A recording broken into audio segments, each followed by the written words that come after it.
วัสดีครับกลับมาพบกับโจโกโร่ชาแนลแล้วก็ผมโจคนเดิมนะฮะก็สำหรับคลิปนี้นะฮะหลังจากที่เราคอยมานานแล้วผมก็ใช้เวลารอคอยมันเหมือนกันนะสำหรับเจ้าลำโพงดีไซน์แบบเรโทรกับเจ้า FiiO SA1 ตัวนี้นะฮะ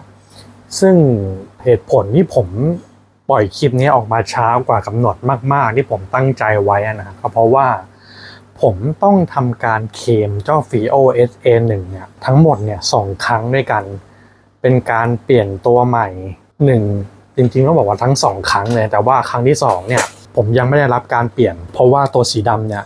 มันหมดสต็อกตอนนี้นะฮะจะต้องรอของเข้าประมาณปลายเดือนนี้ก็คือปลายเดือนพฤษภาทางร้านเนี่ยเขาถึงจะส่งตัวที่ผมไปเคลมเนี่ยคืนกลับมาให้คือผมเคลมแค่ข้างเดียวนะตัวที่เป็นลำโพงฝั่งพาสซีฟที่ไม่มีแอมป์นะฮะพอดีว่ามันมีปัญหาตรงนั้นผมจะเล่าคร่าวๆแล้วกันนะจริงๆผมไม่อยากจะเล่ามากเพราะว่ามันจะกินเวลาการรีวิวไปเยอะคือปัญหาที่ผมเจอครั้งแรกเนี่ยคือการที่มันมีเสียงดังในลำโพงอยู่ในตู้ลำโพงเวลาที่เขย่านะซึ่งผมไม่สบายใจว่ามันคือเสียงอะไรผมก็เลยส่งไปเคลมซึ่งสุดท้ายแล้วเนี่ยทางร้านเขาแกะมาเช็คให้มันคือเสียงของเศษกาวที่มันหลุดล่อนออกมาซึ่งผมจะขึ้นรูปตัวอย่างมาให้ดูนะนี่คือรูปที่ร้านเขาส่งมาให้ดูว่ามันเป็นเศษอะไรที่อยู่ในลำโพงที่มันทำให้เกิดเสียงดังตรงนั้นนะครับก็โอเคร้านก็ให้เปลี่ยนตัวใหม่มาทีนี้เนี่ยพอได้ตัวใหม่กลับอีกปุ๊บมันเจอปัญหาที่2ก็คือมันมีรอยเป็นลักษณะเหมือนเป็นรอยเส้นตรงเป็นรอยตำหนิฮะซึ่งมันเห็นชัดมากซึ่งผมเนี่ยเป็นคนที่รักลำโพงแล้วก็ถนอมลำโพงมากซึ่งรอยตรงนี้มันเห็นค่อนข้างชัดแต่ผมขึ้นรูปไปตรงนี้มันอยู่ด้านบนลำโพงนี่เลยฮะซึ่ง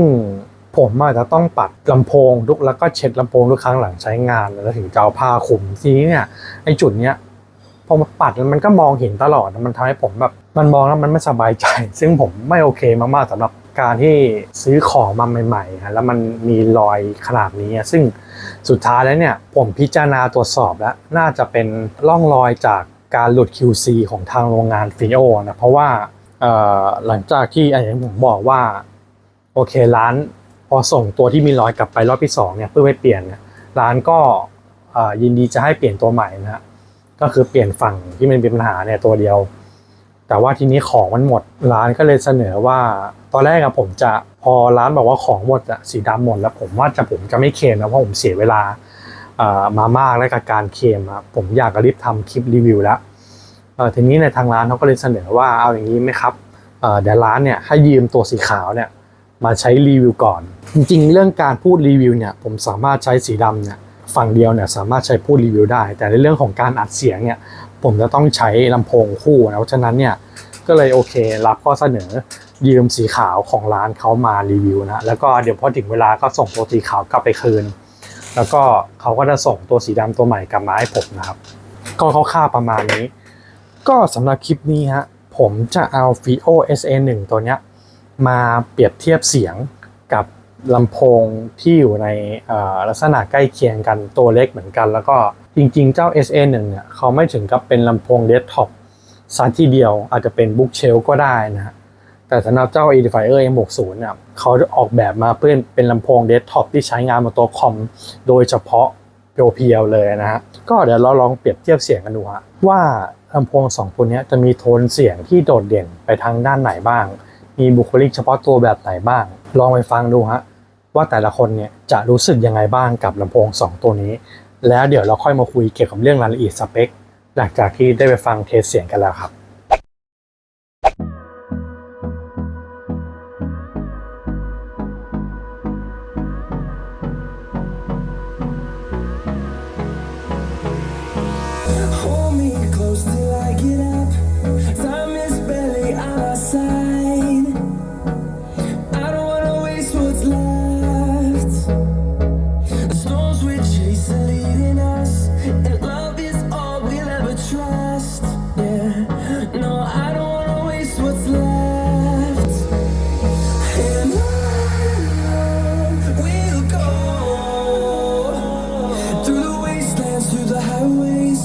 Till my shadow turns to sun rays, and on we'll go through the wastelands, through the highways, and on we'll go.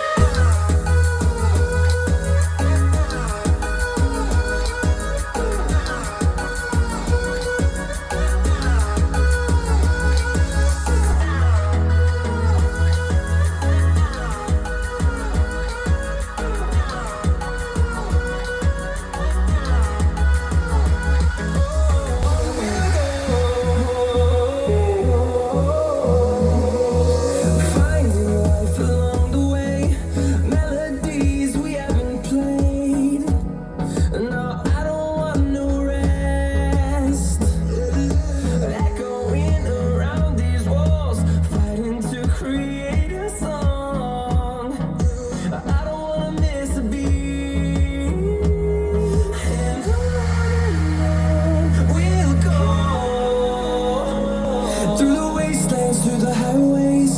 till my shadow turns to sun rays, and on we'll go. Through the wastelands, through the highways, and on we'll go.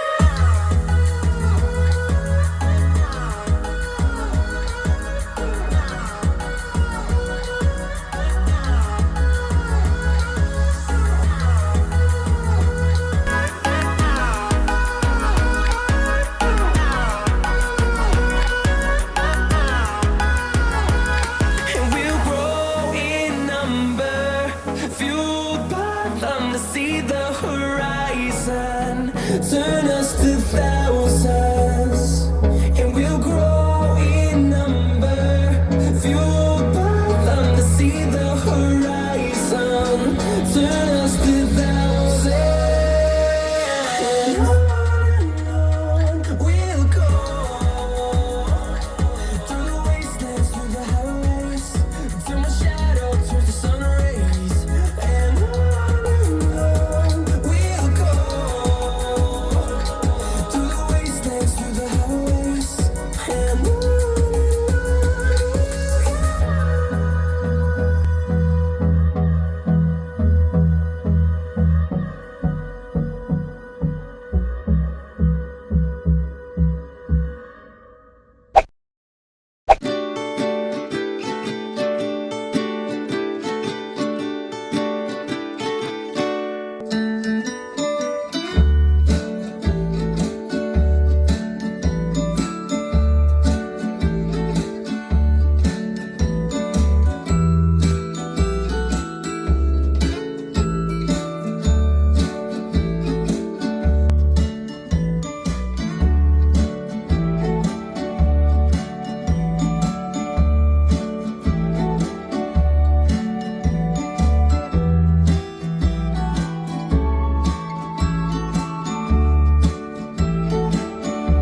เป็นยังไงบ้างฮะหลังจากที่ไปฟัง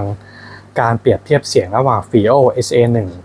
กับ Edifier M60 ตัวนี้ไปแล้วนะฮะความเห็นส่วนตัวของผมนะฮะในส่วนของย่านเสียงสูงเนี่ยส่วนตัวเนี่ยนะฮะผมรู้สึกว่าทาง M60 เนี่ยเขาจะมีประกายของเสียงสูงมีความระยิบระยับมีความกุ้งกิ้งได้มากกว่าเจ้าตัว SA1 ตัวนี้นะฮะอย่างที่เห็นเปรียบเทียบได้ชัดมากเลยก็คืออย่างเสียงของอุปกรณ์ของกลองเนี่ยในกลองชุดเนี่ยอย่างพวกเสียงของฉาบแฉสแนร์พวกนี้ครับมันใน M60 เนี่ยเสียงพวกฉาบแฉสแนร์เนี่ยมันจะรู้สึกว่าแบบมีความกว้างของเสียงตรงนั้นมากกว่าสมมติว่าเป็นเสียงแบบแฉอย่างเงี้ย FiiO SA1 เนี่ยพุททำออกมาได้ประมาณนี้แฉประมาณนี้นะและ M60 เนี่ยความรู้สึกมันจะให้มาแฉประมาณนี้ก็คือมันรู้สึกถึงประกายของเสียงได้มากกว่าสำหรับเจ้า M60 นะฮะทีนี้เนี่ยเรื่องของเสียงกลางบ้างลงมาในเรื่องของเสียงกลางประมาณว่าเสียงนักร้องสมมติว่าเสียงนักร้องนะฮะ M60 เนี่ยเขาจะเด่นขึ้นมาในเสียงกลางเนี่ยมันจะถ้าเกิดว่าเทียบกับเสียงดนตรีนะเหมือนกับเสียงนักร้องเนี่ยมันพุ่งมากกว่าเสียงดนตรีแต่สำหรับSA1 ตัวเนี้ยถ้าเกิดเปรียบเทียบกันก็คือระดับเสียงนักร้องเนี่ยเหมือนกับไปกองอยู่ในแนวเดียวในระดับเดียวกันกับเครื่องดนตรีฮะเหมือนว่าจะไม่มีเสียงร้องเด่นกว่าเครื่องดนตรีจะอยู่ในระดับเดียวกันในขณะที่ M60 เนี่ยเสียงร้องเนี่ยเขาจะเด่นชัดมากกว่าเครื่องดนตรีนะทีนี้เนี่ยลงมาที่ย่านต่ำกันบ้างในส่วนของย่านต่ำย่านเบสเนี่ยนะฮะผมรู้สึกว่าทาง M60 เนี่ยเขาจะมีความกระชับของเบสเนี่ยที่เป็นลูกเนี่ยมากกว่า SA1 SA1 เขาจะมีมวลใหญ่กว่าก็จริงนะแต่ว่ามันเป็นแบบมันไม่ใช่มวลใหญ่ที่มันกระชับซึ่งถ้าถามผมเนี่ยผมรู้สึกว่าเสียงย่านต่ำที่ฟังจาก M60 แล้วมันเพราะเนี่ยจะเป็นเสียงพวกประเภทแบบเสียงกระเดื่องของกลองเนี่ยฮะในเสียงย่านต่ำที่เป็นเสียงประเภทเสียงกระเดื่องของกลองหรือว่าเสียงบีทจากพวกเพลงฮิปฮอปที่เป็นแบบจังหวะบีทแบบต่ำๆฮะในส่วนตรงนี้ผมฟังใน M60 แล้วรู้สึกว่ามันเข้ากันมากกว่าในขณะเดียวกันเนี่ยเสียงย่านต่ำที่ผมรู้สึกว่ามันเหมาะกับ SA1 มากกว่าก็คือเสียงของการเดินสายเบสนะฮะเสียงของสายเบสเนี่ยผมรู้สึกว่าฟังใน SA1 แล้วมันมีความมันสัมผัสแล้วมันรู้สึกดีกว่าเสียงเบสใน M60 เสียงสายเบสใน M60 นะฮะตรงนี้ก็จะประมาณนี้เรื่องของเสียง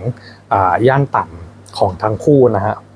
แต่ทีนี้เนี่ยมันจะมีจุดหนึ่งที่อาจจะต้องสังเกตหนึ่งตรงในเรื่องของเสียงต่ำนะฮะ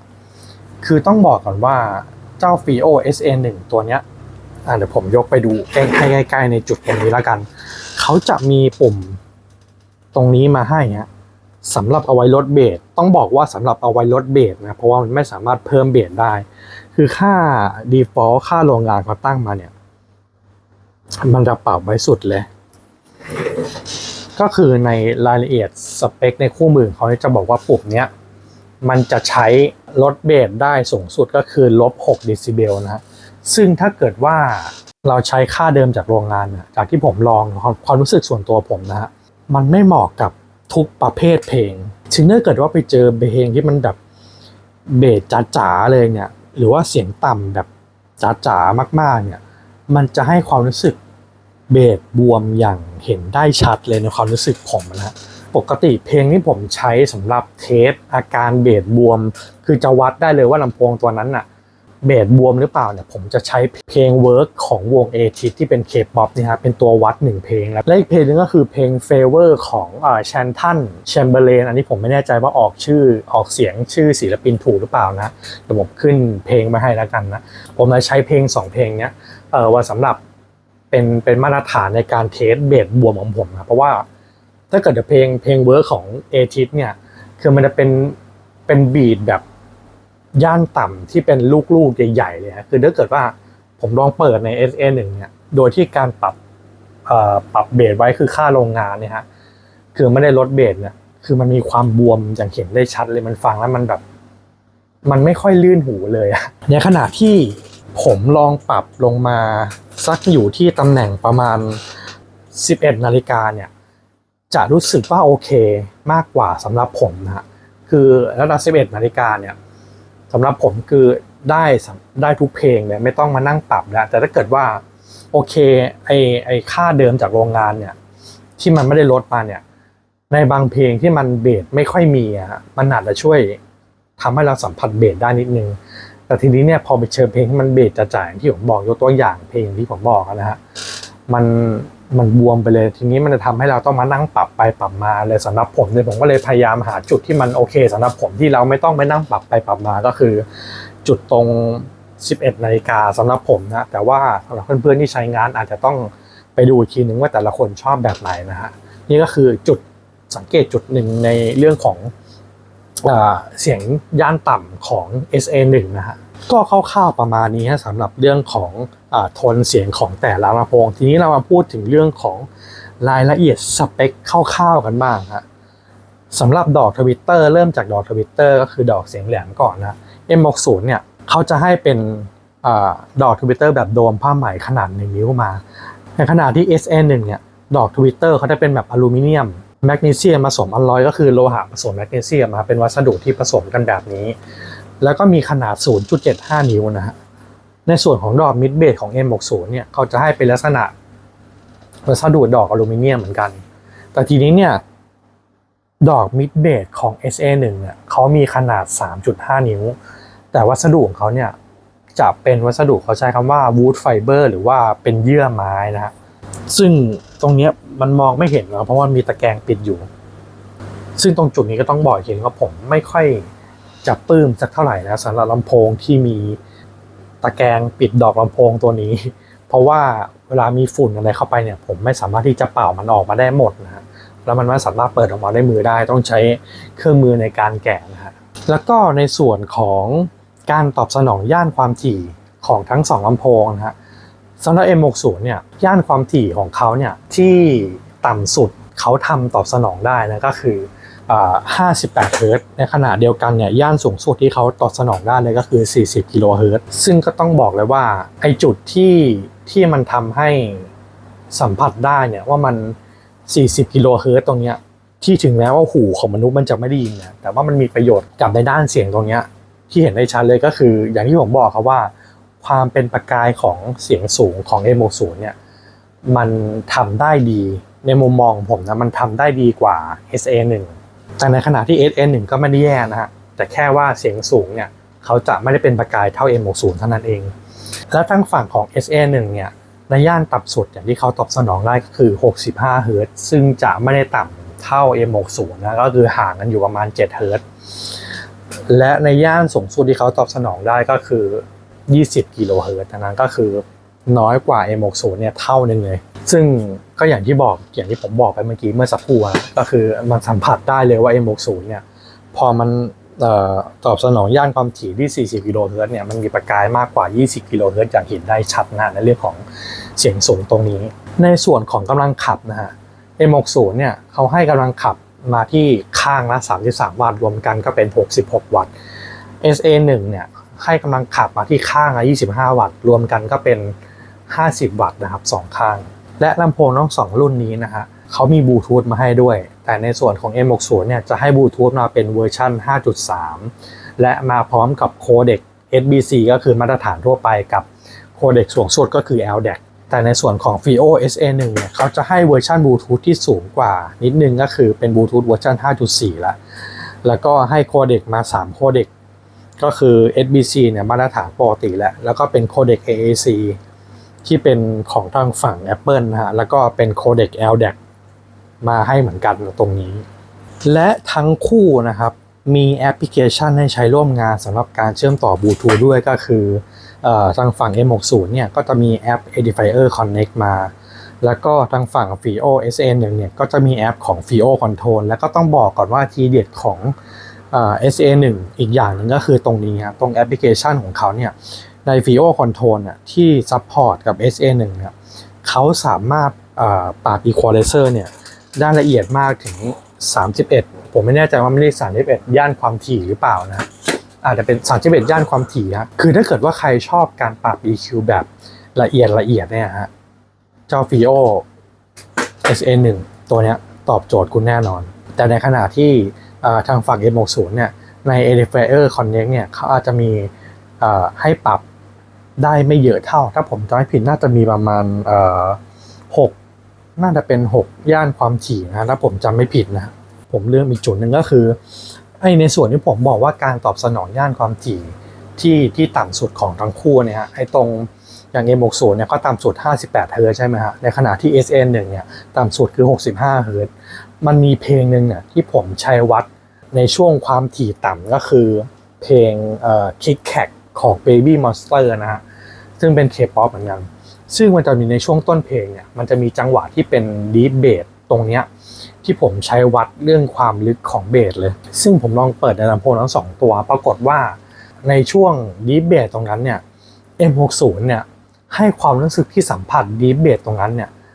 ได้มากกว่า SA1 นิดหนึ่งคือมันสัมผัสได้เลยนะก็ไม่ถือว่านิดนะครับเพราะเปิดด้วยกันเนี่ยช่วงจังหวะ Deep Bass ที่มันลงไปลึกเนี่ย SA1 เนี่ยสุดแล้วแต่ในขณะเดียวกันเนี่ย M60 เนี่ยมันยังไปได้อีกนิดนึงนะสำหรับเพลงที่ผมใช้เทสทีนี้นะพูดถึงเรื่องช่องสัญญาณการเชื่อมต่อกันบ้างฮะในส่วนของ M60 เนี่ยจริงๆผมไม่ค่อยอยากจะลงลึกเกี่ยวกับ M60 มากเพราะว่าผมพูดเกี่ยวกับมันบ่อยหลายคลิปแล้วก็เริ่มจาก M60 แล้วกันนะก็จะมีมาให้แค่ช่องสัญญาณแค่2ช่องนะอย่างที่ผมบอกก็คือเขาถูกสร้างมาเพื่อเป็นลำโพงที่ใช้งานบนโต๊ะคอมคือเป็นลำโพงเดสก์ท็อปแบบจ๋าๆเลยนะเพราะฉะนั้นเนี่ยช่องสัญญาณเขามีมาให้แค่2ช่องก็คือเป็นช่อง AUX in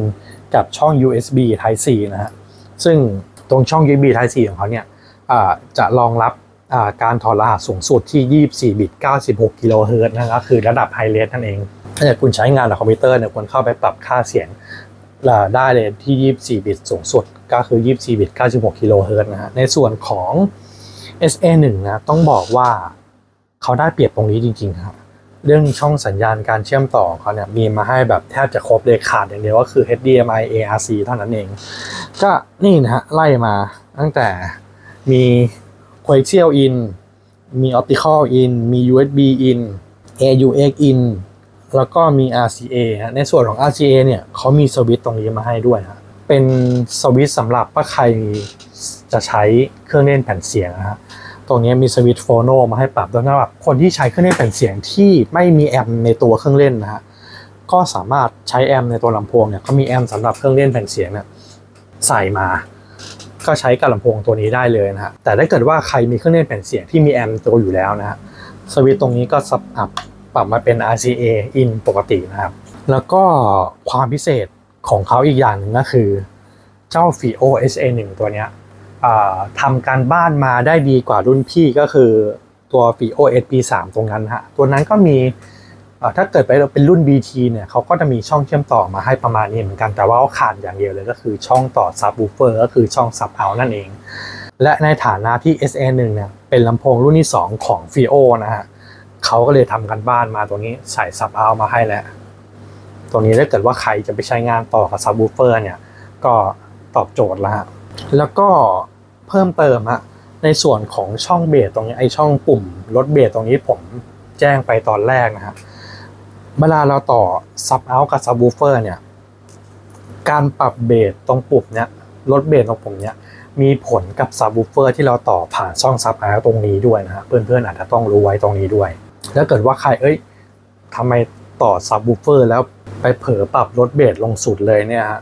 ทำไมต่อซับแล้วทำไมเบสมันออกน้อยๆก็อย่าลืมมาดูปุ่มตรงนี้ด้วยนะฮะอาจจะไปปรับลดไปตรงนี้ก็ได้นะครับแล้วก็เพิ่มเติมนะฮะสำหรับช่องสัญญาณที่เป็นดิจิตอลนะฮะที่เป็น Coaxial Optical แล้วก็ USB ตรงนี้นะครับในส่วนของเดี๋ยวผมต้องดูข้อมูลประกอบไปด้วยนะในส่วนของทาง Coaxial เนี่ยเขาจะ support ก็คือจะรองรับเนี่ยการถอดรหัสสูงสุดเนี่ยก็คือ 24 บิต 192 กิโลเฮิรตซ์นะฮะในขณะที่ช่อง Optical เนี่ยฮะเขาจะรองรับสูงสุดเนี่ยแค่ 24 บิต 96 กิโลเฮิรตซ์นะฮะแล้วก็ช่อง USB in เนี่ยตามสเปคเนี่ยนะฮะเขาระบุมาว่ารองรับสูงสุดเลยเนี่ยคือ 32 บิต 96 กิโลเฮิรตซ์แต่ตรงเนี้ยนะฮะผมไม่แน่ใจว่าข้อมูลตรงเนี้ยทางเว็บเขาถูกต้องหรือเปล่าแต่ว่าผมคิดว่าทาง Official เขาน่าจะถูกต้องอะแต่ผมไม่แน่ใจว่ามันมีข้อผิดพลาดตรงไหนหรือเปล่านะเพราะว่าผมลองมาต่อที่คอมดูแล้วเนี่ยทางช่อง USB เนี่ยมันสามารถปรับได้สูงสุดแค่ 24 บิต 96 กิโลเฮิรตซ์นะก็คือไม่ถึง 32 บิตนะตรงนี้ผมไม่แน่ใจว่าผมผิดพลาดตรงไหนหรือเปล่านะโอเคทีนี้เราพูดถึงเรื่องของวัสดุกันบ้างครับต้องบอกก่อนเลยว่าแบบแรกเนี่ยที่ผมเห็นตั้งแต่ยังไม่ได้สั่งซื้อนะตั้งแต่ที่แบบเขาเปิดตัวมาในเว็บนะครับผมบอกเลยว่าผมเห็นแบบแรกเนี่ย SA1 เนี่ยผมชอบดีไซน์เขามากด้วยความที่มันแบบดีไซน์เป็นแนวแบบเรโทรมันทำให้เราแบบนึกถึงไปทางยุค 90 นะฮะดีไซน์ประมาณนี้ผมชอบมากๆอ่ะมันเนี่ยเดี๋ยวผมยกให้ดูใกล้ๆนะตรงหน้ากากตรงนี้ครับเป็นลักษณะเป็นโลหะทำสีโลหะสีเงินมาเป็นสีโลหะเลยนะฮะแล้วก็ด้านข้างเนี่ยเป็นแผ่นลายไม้ต้องลายไม้รายละเอียดลายไม้ก็สวยมากเลยนะประมาณนี้อันนี้ด้านบนแล้วก็ตรงนี้ด้านล่างนะฮะคือต้องบอกเลยว่าสวยมาก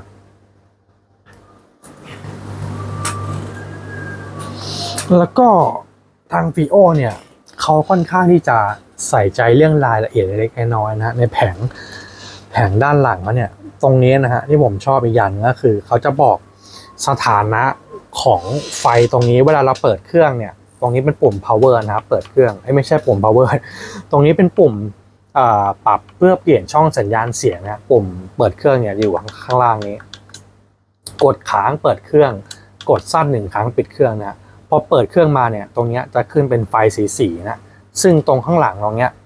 เขาจะบอกเลยว่าไฟสีอะไรหมายความว่าเชื่อมต่อกับสัญญาณช่องไหนอยู่นะฮะแล้วก็สำหรับเจ้า SA1 ตัวนี้เขามีนี่ฮะมีรีโมทมาให้ด้วยซึ่งรีโมทต้องบอกเลยว่าวัสดุค่อนข้างดีนะฮะดีกว่าของ AIYIMA เยอะมากเลยผมมีรีโมทของคลิป The Fire อยู่เนี่ยวัสดุรีโมทอ่ะค่อนข้างใกล้เคียงกับคลิป The Fire เลยนะต้องบอกเลยว่ารีโมททำออกมาได้สวยและดีมากและอีกจุดหนึ่งที่ผมชอบเลยสำหรับฟีโอนะฮะนั่นก็คือคู่มือเล่มนี้ของเขานะฮะเขามีภาษาไทยซึ่งเป็นภาษาไทยที่เป็นแบบอ่านเข้าใจง่ายไม่ใช่ภาษาไทยที่แปลมาคือเป็นภาษาไทยที่เป็นภาษาไทยเลยนะแล้วก็เขาจะมีรายละเอียดเก็บเล็กๆน้อยๆเรื่องการวางลำโพงไว้ตำแหน่งไหนควรห่างจากระยะฟังเท่าไหร่วางในมุมเท่าไหร่นี่แต่มันจะเขามีแนะนำเป็นเกร็ดเล็กเกร็ดน้อยสำหรับการใช้ลำโพงมานี่ก็คืออีกจุดหนึ่งที่ผมชอบของทางฟีโอนะฮะในส่วนของตู้ลำโพงของ SA1 เนี่ยเขาจะเป็นวัสดุไม้ MDF เช่นเดียวกันกับ M60 นะฮะก็คือเป็นไม้ MDF เหมือนกันแล้วก็ลืมบอกอย่างหนึ่งว่าตรงพื้นผิวตรงด้านบนเนี่ยมันจะเป็นลักษณะเหมือนหนัง PU หุ้มมานะฮะหุ้มไม้ MDF มาของทาง VIO เนี่ยเขามี2สีก็คือเนี่ยฮะเป็นสีขาวเงินในส่วนของสีขาวเนี่ยตรงแผ่นไม้ตรงเนี้ยเขาจะมีความเป็นสีเหลือบๆมุกหน่อยซึ่งถ้าถามผมว่าผมชอบสีไหนแน่นอนนะผมใส่สีดำผมต้องชอบสีดำอยู่แล้วส่วนสีขาวเนี่ยเป็นสีที่ผมได้รับการให้ยืมมาทำรีวิวนะฮะ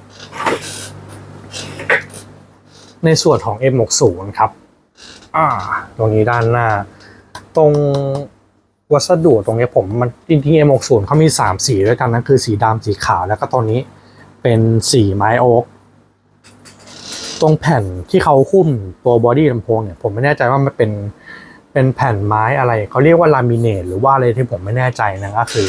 เป็นลายไม้สวยๆอย่างนี้เลยครับเป็นลายไม้โอ๊กในส่วนบอดี้เขาเป็นไม้ MDF เหมือนกันนะฮะก็โอเคฮะในส่วนของเรื่องรายละเอียดสเปคสำหรับลำโพงทั้งคู่ก็ประมาณนี้เดี๋ยวเราไปดูสรุปรายละเอียดสเปคกันอีกทีนึงครับว่า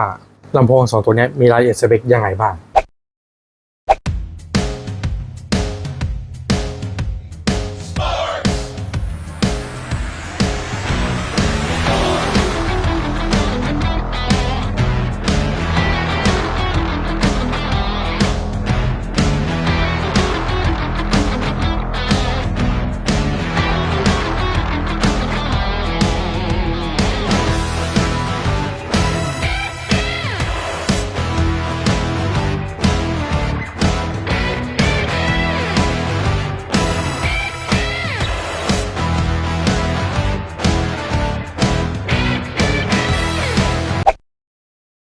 ก็โอเคฮะสรุปรายละเอียดสเปคประมาณนั้นทีนี้เราพูดสรุปโดยรวมเลยแล้วกันนะสำหรับ M60 เนี่ยถ้าผมจะเปรียบเทียบเพลงที่ผมฟังแล้วรู้สึกชอบใน M60 นะฮะผมจะยกตัวอย่างมาประมาณ3เพลงก็คือเพลง River ของLeon Bridges นะฮะนี่คือ1และเพลงที่2ก็คือเพลง Odor ของ Sasha Alexandrone นะฮะแล้วก็เพลงที่3ก็คือEgo Date ของวง Polypia ที่ไปฟีเจอริ่งกับ Steve Vai นะคือ3เพลงเนี้ยผมรู้สึกฟังใน M60 แล้วเนี่ยมันรู้สึกถึงรายละเอียดแล้วก็สมมติเพลงของวง Polypia ที่เป็นเพลง Ego Date นะรายละเอียดต่างๆรายละเอียดของสายกีตาร์หรือว่ารายละเอียดของช่วงการไล่เขาเรียกอะไรอ่ะการไล่สเกลไล่หรือว่าการโซโล่กีตาร์เนี่ยมันสายกีตาร์เสียงเส้นสายกีตาร์เนี่ยมันค่อนข้างที่จะชัดแล้วก็รายละเอียดเล็กๆน้อยๆเนี่ยมันได้ยินแทบจะครบนะในขณะที่พอไปเพลงของLeon Bridges ที่เป็นเพลง River เนี่ยนะครับมันมีความสากของเสียงที่มันฟังแล้วมันรู้สึกได้อารมณ์ของเพลงเก่าๆได้มากกว่าทางฝั่งSA1 ตรงนี้นะครับแต่ในขณะเดียวกันเนี่ยเพลงที่ผมฟังใน SA1 นะผมรู้สึกโอเคมากกว่า M60 นะผมยกตัวอย่างมา2เพลงก็คือเพลง Fly Me to the Moon ในเวอร์ชั่นของ Frank Sinatra นะและอีกเพลงนึงก็คือเพลง I Will Survive ของ Gloria Gaynor นะฮะซึ่งผมฟัง2เพลงเนี้ยใน SA1 เนี่ยผมฟังแล้วรู้สึกโอเคกว่า M60 นะฮะซึ่ง2ตัวเนี้ยถ้าสมมติว่าจะต้องเลือกซื้อสักตัวหนึ่งนะมันมีหลายปัจจัยที่ค่อนข้างที่จะมีความแตกต่างกันอยู่นะก็คือราคาเจ้า M60 เนี่ยณปัจจุบันนี้มันสามารถลงไปได้สูงสุดต่ำสุดที่ผมเคยเห็นนะก็คือประมาณอยู่ที่ 2,900 ระหว่าง 3,200 ถึง 2,900 ประมาณนี้เนี่ยสำหรับ SA1 เนี่ยในทางฝั่งของ FiO เนี่ยราคาเขาจะค่อนข้างแข็งกว่าทางฝั่ง Edifier นะฮะเพราะว่าโซนหนึ่งเนี่ยต้องบอกว่า